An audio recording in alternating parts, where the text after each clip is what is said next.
ఏ పెండ ఎక్కడ పెట్టలేదు మనలేదు గా రమేష్ భార్య 2 కళ్ళు పెట్టింది ఈ పెండ ఎత్తామని దీనికి పెట్టిన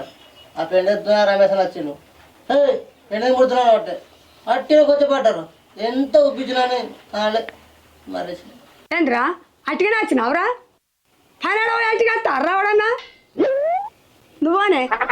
ఏ అత్తమ్మ నాకు 2 కళ్ళు దొరికినాయి తెచ్చిన ఇంకా మాగా ఆ 2 కళ్ళు ఎన్ని ఎకరాల పొలం కలుతుంది అనుకున్నావు మరి నేనన్నా ఆయన 2 కళ్ళు తెచ్చిన నీ కొడుకు ఏం తెచ్చిండు వాళ్ళు ఇంత తెచ్చిన వాళ్ళండి నేను 4 బెదిరి వాడికి మీరు ఎంత వేసి వచ్చిర్రు అని అది గందికే అంటుంది ఆ కుక్క మరిగినట్టు ఏం మరుగుతానో వచ్చిన కాళ్ళని అడుగు అంటుంది ఆగలేవో నేను అడుగుతా కానీ అని నేనంటే అయిపోయిందా రేపు తెత్తాను తీరా అత్తమ్మ ఇక ఏడు నువ్వు రేపటి కలిపి రేపు తెత్తాను తీయి ఓ అన్న అనుకుంటే పోతే బాగా మీది వెండి అసలు ఎత్తాను ఇక లేపిండరు సరేగానే అత్తమ్మ రేపు వాళ్ళు పంచాయతీ పిలిపిస్తానన్నారు అందరం కలిసి మరి ఆడికి పోవాలి అగో పంచాయతా మళ్ళీ ఏం పెంట చేసిర్రు ఏం పెంటనా మీ చెల్లెనడుగు చెప్తుంది పెండకి ఎట్లుండాలి మాట్లాడి వాడి రావాలి ఈ చెవుడు పెట్టింది నువ్వంట్రా వాడే ఇక బొడుగు లేడా నీ చిన్న కోడలు చేసిన కనకార్యం చూడిగా గంతే పెట్టింది గంతేనే మాట అంటే పడి రావాలా